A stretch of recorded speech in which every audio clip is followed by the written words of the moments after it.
샬롬 해피투게더 영상 큐티에 오신 성도님들을 환영합니다. 오늘도 함께 묵상할 말씀을 통해 신실하신 주님과 동행하는 복되고 행복한 하루가 되길 소망합니다. 사랑하는 성도 여러분, 욕심은 미혹하는 힘이 커서 점점 하나님의 말씀을 망각하고 잃어버리게 만듭니다.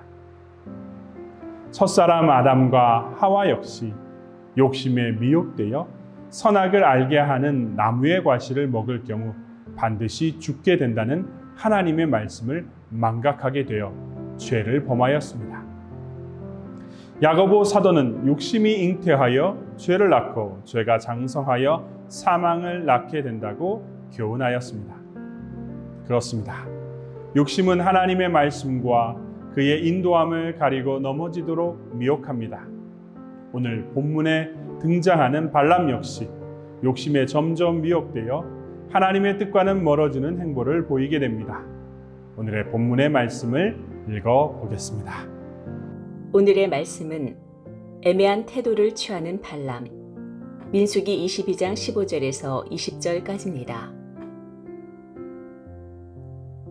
발락은 사람들을 더 보냈다. 수도 늘리고 처음 갔던 이들보다 직위도 높은 사람들이었다. 그들이 발람에게 가서 말하였다. 십볼의 아들 발락이 말합니다. 아무것도 거리끼지 말고 나에게로 오시기 바랍니다. 내가 그대에게 아주 후하게 보답하겠고 또 그대가 나에게 말씀하시는 것이면 무엇이든지 하겠습니다. 꼭 오셔서 나에게 좋도록 저 백성에게 저주를 빌어주시기 바랍니다.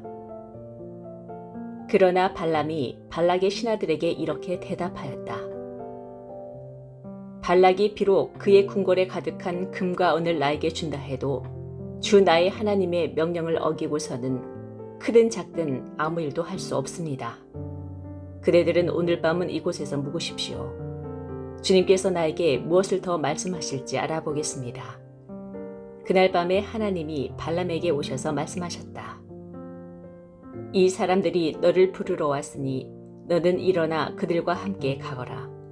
그러나 내가 너에게 하는 말만 하도록 하여라.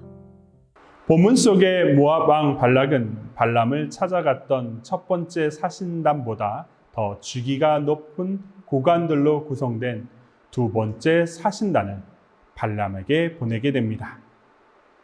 그들은 발람에게 더 많은 복채와 보답을 약속하며 모압 왕 발락의 뜻대로 이스라엘 민족을 저주하는 신탁을 하도록 발람에게 간곡히 요청합니다. 이에 발람은 이해하는 듯한 태도를 보이며 다음과 같이 말합니다. 18절에서 19절의 말씀입니다. 그러나 발람이 발락의 신하들에게 이렇게 대답하였다. 발락이 비록 그의 궁궐에 가득한 금과 은을 나에게 준다 해도 주 나의 하나님의 명을 어기고서는 크든 작든 아무 일도 할 수 없습니다. 그대들은 오늘 밤에 이곳에 묵으십시오. 주님께서 나에게 무엇을 더 말씀하실지 알아보겠습니다. 발람은 하나님의 뜻을 불순종할 수 없다고 말합니다. 그리고 사신단에게 하룻밤을 유숙하면서 하나님의 뜻을 더 기다려보자고 말합니다. 이는 자신이 대가로 받을 물질과 명성에 눈이 멀어서 참으로 애매한 태도를 보이는 행보입니다. 왜냐하면 이미 하나님은 이스라엘이 복받은 민족이기에 저주해서는 안 된다고 단호하게 발람에게 말씀해 주셨기 때문입니다. 어제의 본문 민수기 22장 12절의 말씀입니다. 하나님이 발람에게 말씀하셨다. 너는 그 사신들과 함께 가지 말아라. 이집트에서 나온 그 백성은 복을 받은 백성이니 저주하지도 말아라. 그렇습니다. 하나님은 정확하게 말씀해 주셨습니다. 모압의 사신단을 따라가면 안 된다는 것과 이스라엘을 저주하면 안 된다는 사실을 말입니다. 그런데 이를 알면서도 발람은 단호하게 전달하지 않고 기다려 볼 것을 말하며 여지를 남겨두고 있습니다. 이는 욕심으로 그의 마음과 눈이 얼마나 어두워져 있는지를 보여주는 대목입니다.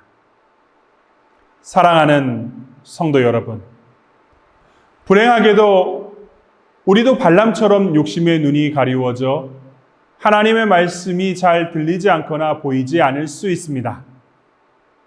뿐만 아니라 교묘히 하나님의 말씀을 자신에게 유리하게 해석하거나 적용하려고 할 때도 있습니다. 때문에 하나님의 말씀을 대할 때 우리는 마음의 동기를 늘 점검해야 합니다. 야고보서 4장 3절은 다음과 같이 교훈하고 있습니다. 여러분은 욕심을 부려도 얻지 못하며 살인을 하고 탐내어도 가지지 못하며 다투고 싸웁니다. 여러분이 얻지 못하는 것은 구하지 않기 때문이요, 구하여도 얻지 못하는 것은 자기 쾌락을 누리는 데 쓰려고 잘못 구하기 때문입니다. 그렇습니다.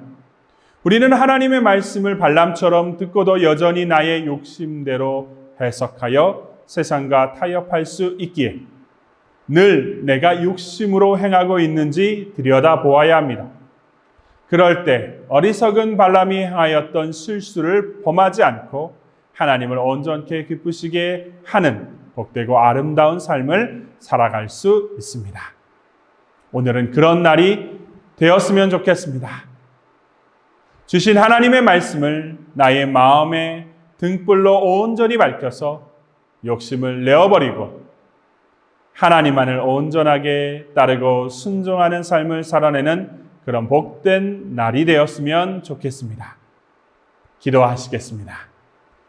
하나님, 욕심의 그 영적인 눈이 멀어 마음이 가리워져 하나님의 말씀이 있음에도 불구하고 하나님의 말씀을 들었음에도 불구하고 욕심대로 세상의 이익대로 살아간 발람을 보게 되었습니다. 우리의 마음과 우리의 생각이 욕심에 가려져서 하나님의 말씀을 왜곡하거나 하나님의 말씀을 망각하지 아니하도록 주님께서 우리와 함께하여 주시옵소서. 우리의 마음과 생각을 성령께서 지켜주셔서 욕심대로 사는 것이 아니라 말씀대로 순종하며 살아가는 복되고 아름다운 인생이 될 수 있도록, 그런 한날이 될 수 있도록 축복하여 주시옵소서. 예수님의 이름으로 간절히 기도드리옵나이다. 아멘.